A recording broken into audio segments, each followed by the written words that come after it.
This week on Myths and Legends, we're back in the tales of 1001 Nights. You'll see that the best outcome to any legal problem is free honey cakes, and that if you're looking for a free trip, just sob uncontrollably in the living room of a genie until they get tired of all that and teleport you across the world. The creature this week is the Irish King of the Cats, a cat the size of a cow who hates poetry.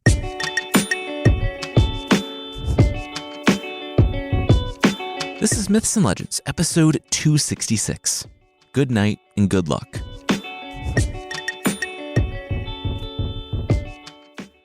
This is a podcast where we tell stories from mythology and folklore. Some are incredibly popular stories you might think you know, but with surprising origins. Others are stories that might be new to you, but are definitely worth a listen.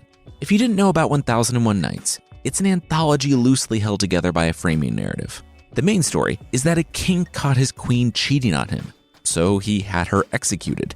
Then, so he would never get hurt again, he would marry a woman and then execute her the following morning. This went on for a little while until he married Scheherazade, the daughter of his vizier, and she started a story.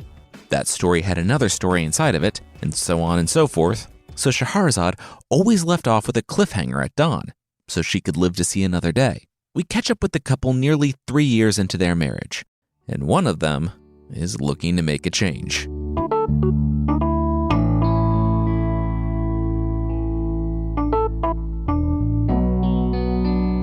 Scheherazade and Shahryar, the Sultan, heard the baby cry. Scheherazade was reviewing her notes and didn't look up, but she could tell that her husband, the Sultan, wasn't moving. So, you gonna take care of that, or? The Sultan just tossed out there.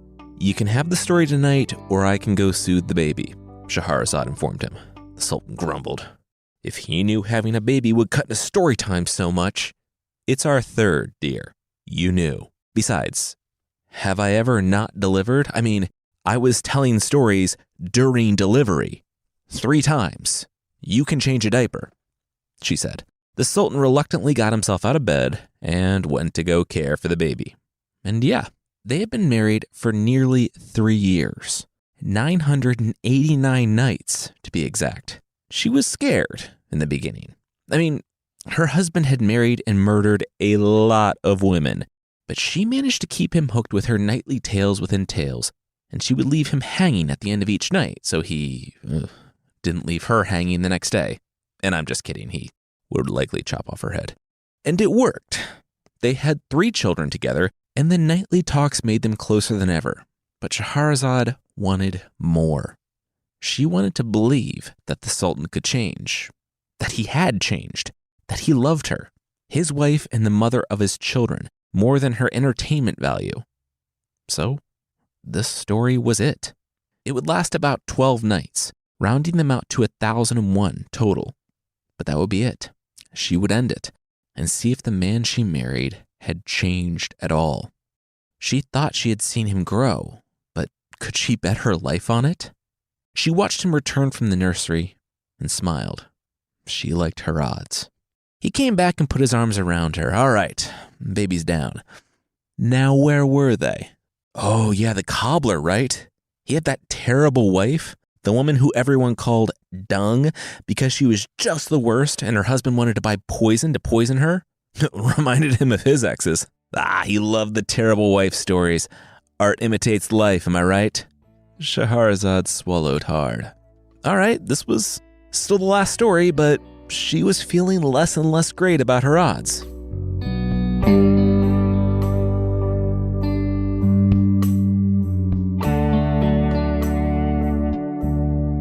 Maruf was living on a prayer, as in, he was praying to Allah that he could make enough money for some honey cakes for his wife, or else she would make his life miserable. And this isn't some chauvinistic take my wife joke, though the story itself is inherently misogynistic. Boo! Just tell the stories! The Sultan broke in, interrupting Scheherazade. He rose, went to the wall where he had placed 5 gold stars, and sliced off a quarter of one. He shook his head and sat back down. How'd you like that? Maybe he'd get some friends together, they'd talk about how much they hated the stories and take a big chunk out of that thing. Scheherazade learned a long time ago, not to engage. Some people, a very small number, were never happy, and the Sultan was just looking for a fight. She continued on. To continue on, this story is inherently problematic, but also people can just be mean, vicious people, and the wife was one of those. She told the cobbler, Maruf, that he better spend whatever money he made today on honey cakes for her, or else she would make his life terrible. As terrible as the day they were married, and he fell into her hands. Which, yeah, that's just a blatant threat. In fact, the cobbler sat in anxiety all day long, fearing what his wife would do if he came home without honey cakes. His anxiety was all the worse because, all morning, no one needed his cobbler services. He prayed to Allah again, closed up shop, and went to the baker. "Oh, dude, yes," the baker said with a hug. The cobbler dried his eyes. Wait, the baker would give him some honey cakes? On credit? The baker said absolutely. He wouldn't make the cobbler pay right now, but honestly, if someone is making you dread going home because you fear their reaction, that's an abusive situation. The cobbler needed to get out. The baker went back behind his counter. He had the cakes and... good news, bad news. The good news was that he could still do it. The bad news was that he was out of actual honey. Would molasses work? The cobbler could feel the old dread creeping up his neck. She would notice. "Yeah, absolutely," the cobbler cried out. What was he going to say? The man was giving him cakes today for nothing. The story tells us that the cakes looked amazing, a cake fit for a king. The baker handed them over. That would be 15 nufs, or half coins, and that was selling them at cost. The cobbler could just pay him back whenever. Seriously, do not worry about it. He should only pay the baker back if he had more than enough. And he sighed. Good luck. Maruf had a couple of customers the rest of the day, and he went home, almost forgetting that the cakes weren't real honey. He was reminded that they weren't when his wife, taking one look at the cake in her hand, threw it in his face, telling him to get her some honey cakes. He said he tried, but he couldn't. They didn't have the money. She didn't like that. She grabbed his hair and slammed his head against the wall, a tooth flying from his mouth. He pushed her to break free, and she screamed. She grabbed his beard, holding him captive there, and screamed aloud that he was attacking her. The neighbors were not buying any of it. All the windows were open, and they knew way more than they wanted to about this couple's marriage. They looked at the battered and bleeding party, Maruf, and told Fatima, the wife, that they all knew that she was bullying him. Please break it up. That night, her abuse was verbal, constantly. Maruf ate the cakes and tried to sleep. So I know very, very little of law enforcement in medieval Islamic society, but the Qadi, the judges, seemed very chill in this situation. What the wife learned from the previous night was that she needed to look the part, so she smeared some blood on herself and went to the judge. The guy went around the neighborhood questioning the neighbors and came back with cash in hand. When Maruf was detained for questioning, he feared the worst. But the judge met with the husband and wife and said that since the disagreement had begun over honey cakes, maybe it could be resolved by honey cakes. Good guy judge gave them enough cash to go buy some honey cakes. Now, yeah, honey cakes were a symptom of a much bigger problem in the marriage, but it kind of wasn't up to the judge to resolve those. And when dealing with the medieval legal system, maybe any legal system, walking away with free honey cakes is really the best case scenario.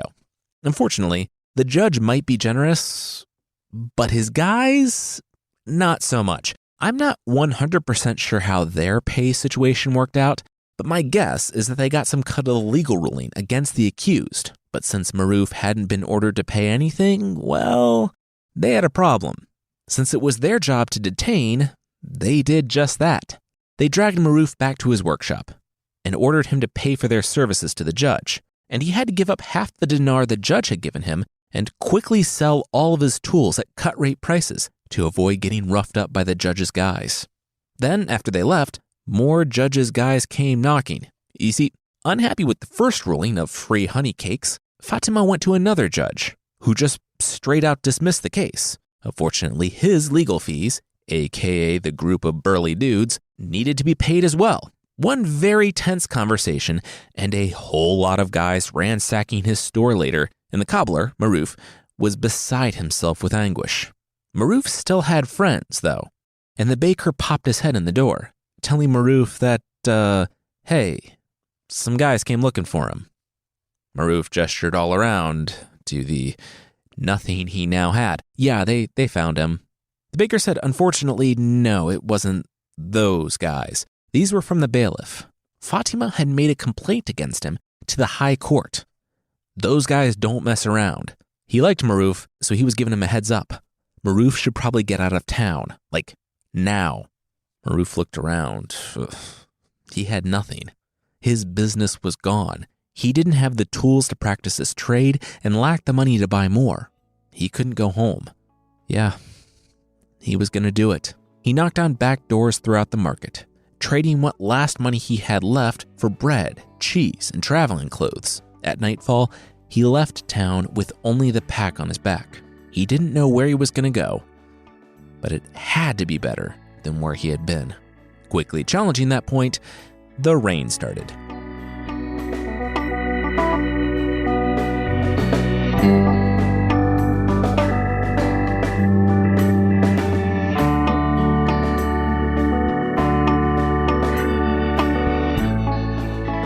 It was winter, and this story takes place in Egypt.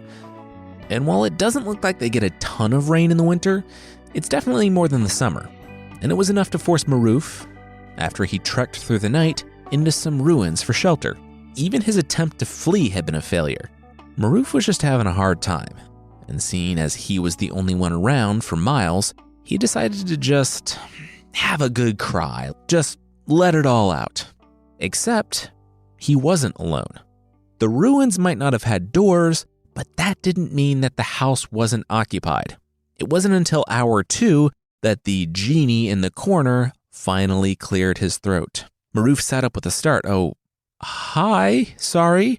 He was Maruf. The genie sat there wide-eyed. Cool, nice. Good to put a name with the sobs. Maruf grimaced. Oh, so the genie heard. All that?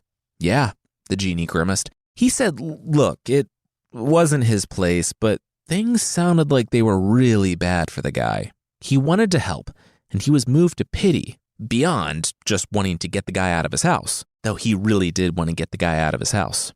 He said it sounded like Maruf had some issues with his wife, to put it lightly. How about the genie takes Maruf to a far-off land, where she could never follow, and was also super, super far away from the genie's living room? Maruf said that sounded fantastic. The genie smiled, and Maruf blinked. He was standing on the foothills of a mountain, his clothes flapping in the wind. Down the mountain road, a city glowed in the night. The genie pointed up ahead. If Maruf entered that city, his wife wouldn't follow him. The genie was hopeful for the man, but also eager to get home where a crying stranger wouldn't be wailing in his house. The genie disappeared, and Maruf made his way toward the city at the foot of the hill. It was nice of the genie to help Maruf along. Also, he kind of did literally the bare minimum for helping him. He dumped him in a faraway land away from his home without provisions or even telling him where he was. In the morning, when Maruf made it to the city, the people gathered around the cobbler, whose clothes looked different, and they laughed at him, taking him for a fool when he informed them that he had been in Cairo the previous morning because it was a year's journey between the two places. It didn't really help when he told them all that he had been taken here by a genie, but Maruf lucked out when a merchant rode by, recognized his clothes, swatted the gawkers away, and invited Maruf to his home. An hour later, Maruf looked in the mirror. Wow, this was a change.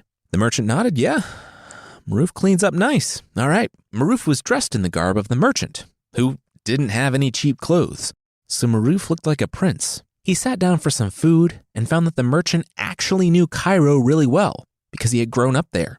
He was Ali, and he and the apothecary, when they were both children, used to steal books from the Christian church and sell them for cash so they could buy treats. When the Christians complained and threatened to raise the issue with the judge, the apothecary's father beat both of them. Good times. He said he struck out on his own at 7 years old, which, even by medieval standards, this was super young. and his journeys had taught him something. That, quote, "This world is all swagger and deceit." Maruf said that he didn't get it, and the merchant stood and started pacing the room. The merchant said that the former cobbler used to be a cobbler, right? Unless the former, being the latter, didn't mean the former. Maruf was still trying to parse out if that sentence made sense when Ali, the merchant, continued. And how had being a cobbler worked out for him? Maruf nodded. Yes, he had a crying heart-to-heart with a genie after he went on the lam, and now he didn't know where he was. You can just say, not well, Ali helped. And if Maruf told people he was brought here by a genie, yeah, they laughed at me. A lot, you saw that, Maruf informed Ali. Ali said, okay, so, since Maruf could expect things to go, at best, as well as Cairo, why keep being who he was? No one knew his name here, his history. He could be anyone. Ali asked if Maruf knew how a teenager grew into the merchant Maruf saw before him. He wandered for years, from city to city, until he found one where people were generous enough to lend to him and naive enough to believe his story. He came into town and talked to the right people, asking them to help him find a spot for his store. He had a lot of goods coming into town. They helped him, and then, based on the descriptions of what absolutely was not on the road behind him, lent him 50 dinars. He used that money to actually buy goods, turned a profit on those, paid back the lenders, and built his business from there. With a lot of business acumen and a little luck, he was able to grow into the merchant that was going to help Maruf. Maruf already looked the part in the fancy clothes, and he handed Maruf 1,000 dinars, 20 times what teenager Ali had. All Maruf had to do was make a show of giving those away to the poor. When the other merchants saw him, and when Ali the merchant talked him up, they would be more than willing to lend him cash before his donkeys laden with tens of thousands of dinars made it to the city. In the meantime, Maruf could invest the cash, make profit enough to pay back his lenders, and then build on the excess. Maruf said, but he didn't have donkeys laden with cash coming? Oh, no. Okay, deceit and swagger. Got it.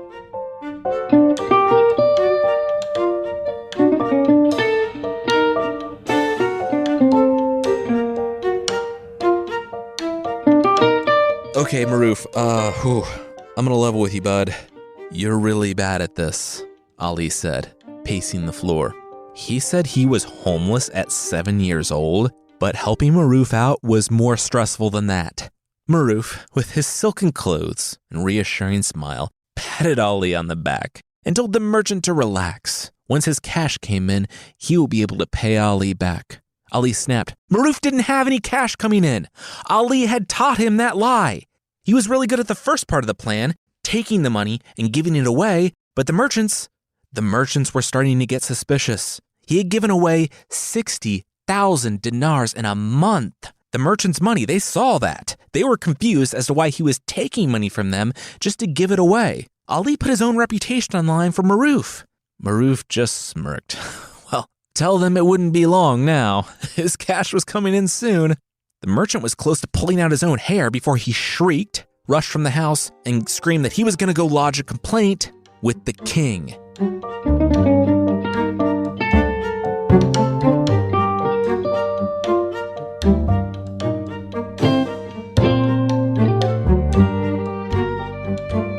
I think that this Maruf guy might be a con man, the king heard. The monarch scowled at his servant. Well, I'm not paying you to think, he grumbled. The man said, well, I mean, I'm your vizier, your chief advisor, so you kind of 100% are? But this dude has no cash coming in, and he owes the merchants in town 60,000 dinars. And that's in like 7th century amounts. In 2022, the weight of gold alone will put them north of 11 million US dollars. The king asked, what's a US and what's a dollar? You know what? Doesn't matter. He had a feeling about people, and the rumors he heard about Maruf, he thought Maruf was good people, a straight shooter. Also, the vizier had to observe the world, read into people's actions. No one, except the absurdly wealthy or the incredibly inept, would borrow that much money just to give it away. If he was a con man, he would have just taken the money and run. The king wanted a piece of that action when Maruf's boat or donkey came in. So he was betrothing his daughter to this stranger from half a world away on the basis of an unverified story and so many unpaid bills. The vizier said that, okay, now that was a bad idea. The king said if it was so bad, would he have gone ahead and done it before talking to anyone? Just then, the king shoved the vizier to the side and held his arms out wide. There he is, son. Maruf was confused, but pleasantly hugged the king. His new dad. Okay.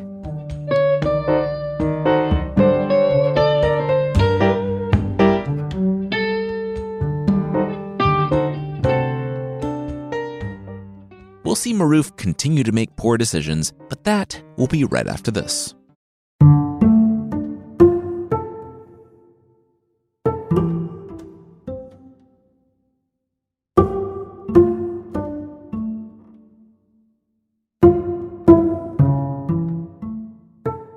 So, Maruf was about as good at being a prince as he was at being a merchant, and the king was at being a king, because on the assurance that donkeys were forthcoming, a sentence Maruf repeated at least a dozen times a day the exact same way every time, so it pretty much has to be true, the king gave, nay, insisted that Maruf have access to the royal treasury for some walking around money, which was fine. The king had a ton of money and was more than happy to lend it out to family, until there was no more money to lend.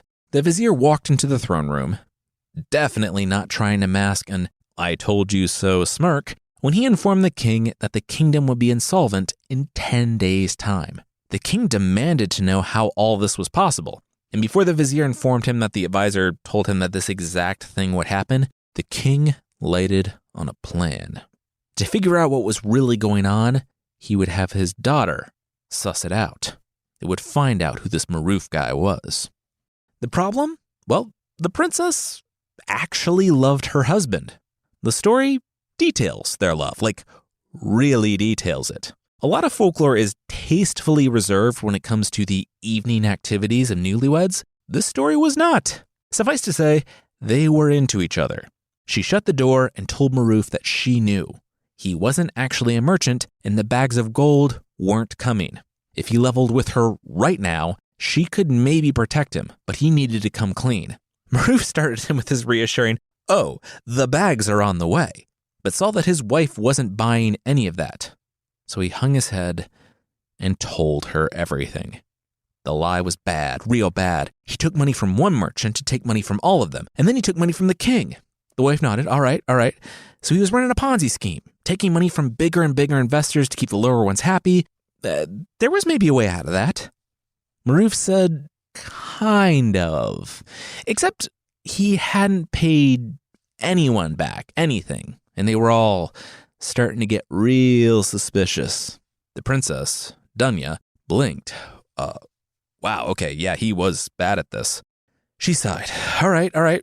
She still loved him, and if he had been only slightly better at this, or had any plan at all, he might be a con man for the ages.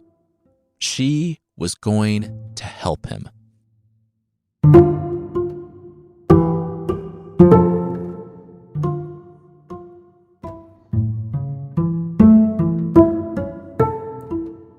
He's been robbed, the princess said with a shrug. The king was nonplussed. But all that money? The princess said, yeah, that's what her husband had said. Turned out sending the equivalent of $100 million of gold and jewels across the desert on the backs of donkeys wasn't all that safe. She had seen the messengers themselves. They had 500 guards, but they were attacked by 2,000. Anyway, Maruf had taken off into the desert to see what he could do, to see if he could pull back any money from the bandits. And while Dunya, the princess, was ensuring that he wouldn't be executed for fraud, Maruf was riding off to somewhere? He had nothing but the clothes on his back. But those clothes, well, still fancy. He was starving when he made it to the outskirts of one of the villages, but the peasant farmer there recognized him as a servant of the king and offered him a meal, a bowl of lentils. The man bowed low before the servant of the king and left his plow to go get the food. Maruf actually felt kind of bad. This guy left his ox and plow out here and was losing half a day's work to feed Maruf. the least Maruf could do was bring the ox back. He dismounted his horse and started leading the ox back home. So, we live in Ohio, where almost half of our state is farmland, but I've never plowed a field. I assume the lines that go up and down are important, but Maruf didn't and just cut the shortest path across the field. About halfway there, he snagged something with the plow. It was a marble slab with a golden ring on the top of it. Maruf got the dirt off of it and found himself looking down at the thing. He scanned the horizon for the farmer, grasped the golden ring, and lifted the slab. For a 3x3 slab of pure marble, it lifted pretty easily. They always do in folklore for some reason. And the musty air hit Maruf as he looked on the passageway down into the dark. Torches sparked to life on either side of the hallway, and Maruf found himself in a large circular room with 5 chambers branching off from it. The first 4 were, quote, filled top to bottom with gold, emeralds, sapphires, and diamonds, respectively. Maruf breathed. His money problems were solved. Well, for about 10 minutes until he figured out a way to mess that up, but figured out he would. In the 5th room, at the end of the hall, held a casket. Now, personally, if I found a secret tomb filled with riches and a room holding a casket, I would probably pass on the casket. I don't need to release a vampire or a lich or something from its 1,000-year slumber. There were a couple of reasons why Maruf approached the casket, though. 1, it's Maruf. I think it's safe to say he makes decisions before even he understands what he's doing. And 2, the casket was the size of, quote, a lemon, which, okay, yeah, it does literally minimize my vampire and lich concerns. He popped open the tiny casket, which, that's a roll of the dice right there, to find a ring with something engraved on it. It was a bit dirty, though, and Maruf took out his cloth and rubbed it a bit to see what the ring said, and yeah, it was a genie. With sadly very few 90s pop culture references, a voice called out, quote, here I am, master. Whatever you ask will be given to you. Then the being offered to build a town, destroy a city, or dig a canal, which one of those things was very much not like the others. The genie explained that he was the lord of the jinn, and bound in service to whomever owned the ring. Maruf maybe had some sweat bead up on his forehead, in hopes that the genie wasn't up on property law, and that Maruf wasn't technically the owner. But I heard in a children's movie once, when I was young, that possession is 9/10 of the law. And despite a quick Google telling me that that's actually false, the saying has and continues to make up pretty much my entire knowledge of property law. Same with the genie, who didn't care whose land he was on, just who was holding him. He said that Maruf was his master, and he could have whatever he wanted now. Just don't rub him twice in a row, or else the ring and the Lord of the Jinn would burn up completely.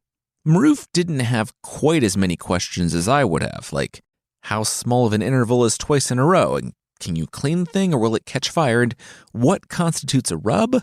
Anyway, the genie explained that he used to work for an emperor, but in Ozymandias fashion, the empire fell, everyone forgot about it, and the genie was left here among the empire's treasure, while the earth reclaimed the land. And real quickly, genie, or jinn in folklore, usually don't have a 3 wishes rule. You get as much as you want, and Maruf, not wanting to waste anything, or I guess leave anything for the farmer, whose land helped Maruf free himself from the consequences of his own actions, asked the genie for help clearing out those rooms. And the genie, because he was forced to oblige, helped out. The genie summoned his own 800 sons, transformed some into mules and some into boys to lead the mules, and the group got to work. They weren't gone before the peasant farmer returned with a bowl of lentils, and he arrived to find, way too much livestock laden with gold, and Maruf reclining in a tent. Maruf thanked the man for the lentils, ate the entire bowl, and then motioned to one of the genie's sons, in the form of, let's call him a servant, and the man filled the bowl with gold and jewels. Maruf said that he was the son-in-law of the king, and they had gotten in a disagreement. But the king sent him these riches to be reconciled. When the peasant wanted, he could come visit Maruf at any time in the capital. With that, Maruf's people packed everything up and headed home.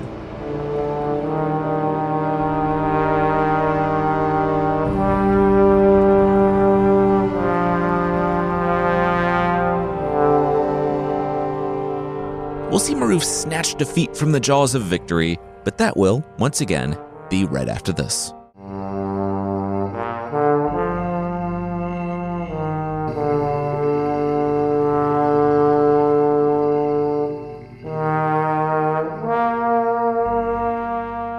So, you kind of nailed it, the vizier said to Maruf. He would be honest with the man. He always thought Maruf was a two-bit con man and a liar. But he proved the vizier wrong. Kind of. Maruf grinned. Wow, this wine was good. Strong, too. What was in it? Alcohol, the vizier said, and poured another drink for Maruf. He had to hand it to Maruf. Paying back the king and everyone in town really made the vizier look like a fool. So much so that he was fired. Maruf was legitimately saddened by that.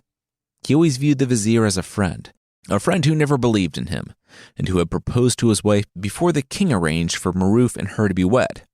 The vizier said that the king informed him that he didn't need the man's services. It was just that morning, actually. The vizier went a step too far and questioned Maruf. Like, how does a merchant never sell anything? A real merchant would sit on a piece of fabric for a decade to sell it at a profit. But Maruf just gave it away. He gave everything away. Maruf, now really feeling the drinks, said he sat on a lot of fabric, actually. Pillows. Pants were made of fabric. The vizier said yeah, because that's exactly what he meant. And what, Maruf was snickering now? Why was Maruf snickering? Maruf said he had a secret. It didn't take long before Maruf was not only telling the vizier about the ring, but handing it over so that the man could inspect it. The vizier rubbed it, the genie came out and did his 2 out of 3 ain't bad suggestions, and the bad one this time was seeing if his master wanted to have the king killed. Not a great look, but the vizier, he was kind of into that. This wasn't a Disney's Aladdin-style genie who had any loyalty to his former master, and so when his new master demanded that Maruf be thrown out into the most desolate of deserts to starve to death, the genie immediately complied. On his way, just to salt the wound a little bit, the genie responded to Maruf's tears by saying, honestly, what did he expect when he handed over the ring to the vizier? Maruf didn't deserve the ring. He dropped Maruf in the desert and left him to die. Back at the palace, the king found the vizier in the garden, sipping the wine alone. Oh, what happened to Maruf? Did their plan work? Did the vizier figure out the source of the merchant's wealth? The vizier smiled. Yes, he did. Also, bye. The king found himself in the middle of the desolate desert. The genie, on the way, said he didn't really know the guy and didn't have any particular admonishments. Sorry, though, about the company. Oh, hey, Dad, Maruf called out when the king landed.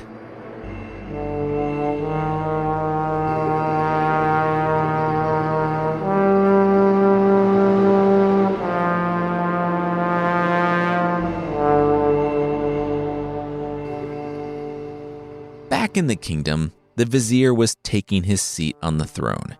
Instead of trying to hide his bald-faced power grab, he told the generals that that's exactly what it was.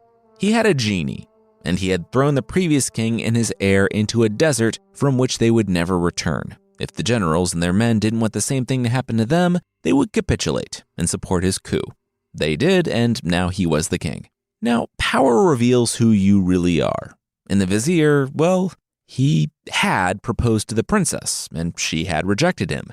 Now, though, he was the king, and yeah, he sent her word to prepare herself, because he would be arriving at her room that evening and, well, you know. She tried to say that the law provided her with some time after losing her husband before she could marry again, and the vizier only laughed. He just took over the kingdom in a genie-led coup. Laws didn't really matter all that much to him. She would be ready tonight. And she was. The vizier wasn't quite as suspicious as he should have been when he arrived at the princess's room, and she was wearing all of her finery, with her servants having laid out dinner and drinks. She said she was so sad. She was hoping that he had killed her father and husband. That would make the remarriage process all that easier. His hand flew instinctively to the ring. Oh, he could do that. No problem. The princess breathed. Good. They were still alive.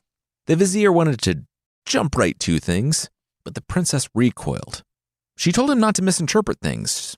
She was into the vizier, just she wasn't down with an audience? The vizier turned and laughed. Oh, him? He was the genie. He was under the vizier's control and the servant of the ring. He was protecting the vizier's life. He was cool. He would just stand there and watch in a non-creepy way. She said maybe, but she wasn't cool with him, watching. The vizier chuckled. Fair enough. He summoned the genie back to the ring. Dunya, the princess, said, what if the pair got into things and the genie came back out? The vizier rolled his eyes. Oh my gosh. All right.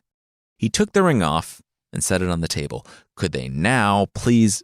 Before he could even turn, the back of his head said an unwelcome hello to Dunya's foot when she kicked him in the back of the head. Before she even confirmed he was unconscious, she rolled, scooped up the ring, and rubbed it as she put it on, commanding the genie that emerged to put this man into the depths of the dungeon, fetter him, basically make sure he doesn't move ever again. After she returned her husband and father, they hugged and thanked Dunya for saving them. And then the king held out his hand. He would take the genie's ring and safeguard it. Dunya said, no, sorry. The king smiled. Of course. It belonged to Maruf, Dunya's husband. Maruf nodded and held out his open hand. Dunya shook her head. Oh, absolutely not. She said of the three of them, she was the only one who hadn't been captured, and she had actually saved them all. Her father would resume being king, and she and her husband would be his heirs, but Dunya would hold on to the ring because, frankly, she was better at this than either of them. And this is completely in the original. Both of the men were furious, but couldn't argue with her reasoning and didn't want to try to take the ring from her, mainly because they loved and respected her, also because of the burly genie that followed her around. She said that if they wanted anything for the kingdom or themselves, they could ask her, but she would be the ring's owner and the master of the genie. And she was. Maruf was appointed as the vizier, though, a stone might have been a more qualified advisor, and not even a particularly articulate stone. Still, Maruf was kept safely from actual power, even 5 years later, when the king died, and Dunya appointed Maruf as the king himself. They conceived a child, an heir, and the pair lived happily ever after for 1 year. Then Dunya got sick and died, and Scheherazade stopped her story. She was sorry. Was the Sultan crying? The man said it was just so sad. She saved him, her husband. She saved everyone. She loved him despite everything, and then she died. He couldn't believe it. Scheherazade looked at the 3 pages of notes she had, where Maruf's first wife, Fatima, found him and begged to be let back into his life, but tried to steal the ring, only to be killed by his son with Dunya. Maruf then remarried when the plowman actually came to town and brought his daughter along. That kind of muddled things a bit. She tossed the notes aside and nodded. She took a deep breath. Here we go. She looked the Sultan in the eyes. That's it. She was finished. He wiped the snot from his nose with a snort and dried his eyes. She finished. What? With the story? The big story? She nodded. Yeah. They had been doing this for 1,000 nights. She loved him, but she wouldn't keep living like this. It was now up to him. If he wanted to kill her, the wife he professed his love for and the mother of his children, she would die with her head held high. Oh, no, I don't want to kill you, the Sultan said. Scheherazade nodded. So be it, but he would have to tell their children about it, and they would have to witness her. Wait, he didn't want to? No, not at all, the Sultan said. The relief that washed over her was quickly engulfed in rage. Wait, so, okay, how long had he known he wasn't going to have her executed in the morning? The Sultan said, about 2.5 years, maybe? Then he froze. That was the wrong answer. You mean to say I've lived in literal fear for my life unnecessarily for 2.5 years? The Sultan laughed. Come on. She had to have felt the connection they had, that she was going to be fine. She said no. He was very capricious and unpredictable. The Sultan said, yeah, that sounds like him.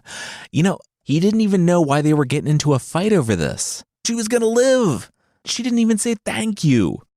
I'm not thanking you for not murdering me, Scheherazade replied.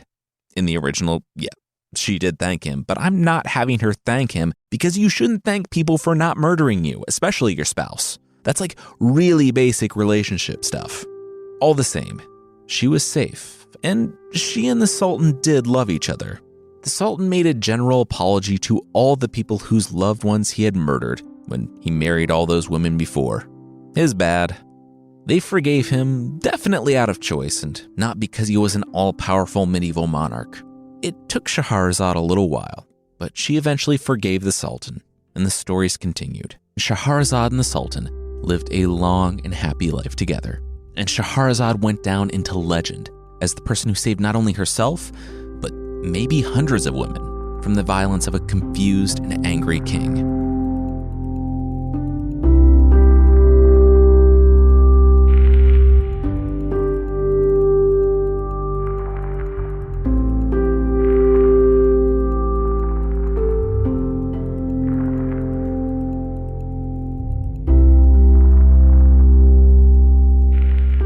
That's it for the story this week. We will, of course, be back in 1001 Nights eventually. We've only actually told a handful of the stories, and there are still some good ones in there. If you're looking for something else to listen to, Fictional's back with a surprise host this week, and there are about 4 new episodes of Best of the Worst since I last mentioned it. That's our podcast where we basically do a Creature of the Week segment with ridiculous heroes and villains from comic book history, and also have serious sponsors sponsoring serious products that definitely aren't just Carissa and I making up fake ads for sci-fi items. Links for Best of the Worst and Fictional are in the show notes.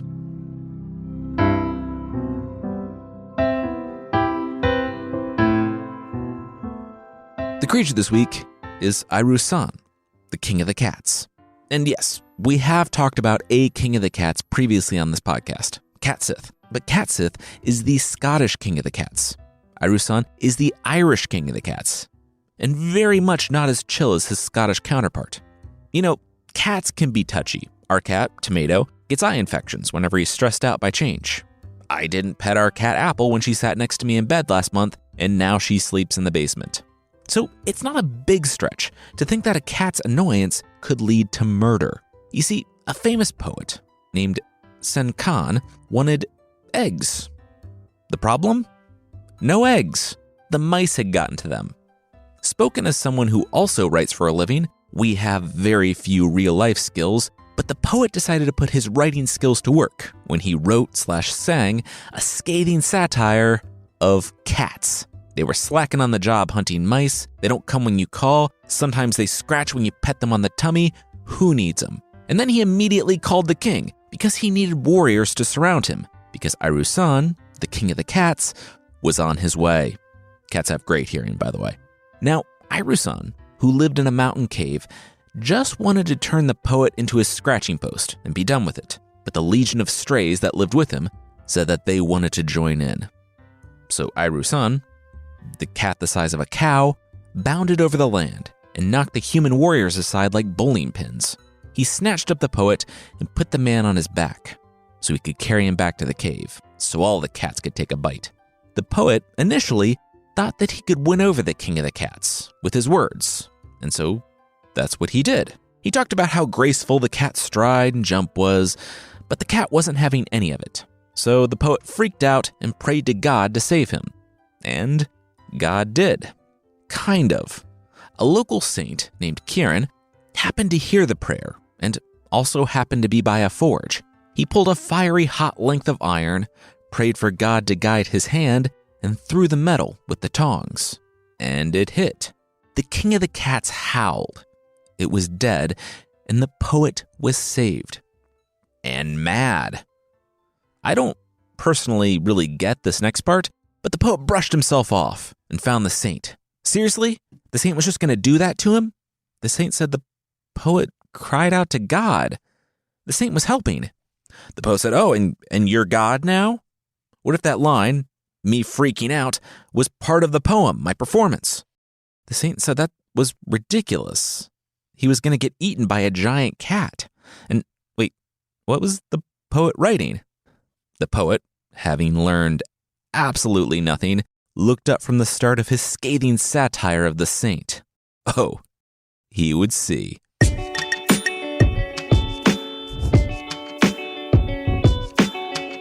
That's it for this week. Myths and Legends is by Jason and Carissa Weiser. Our theme song is by Broke for Free, and the Creature of the Week music is by Steve Combs. There are links to even more music in the show notes. Thank you so much for listening, and we'll see you next time.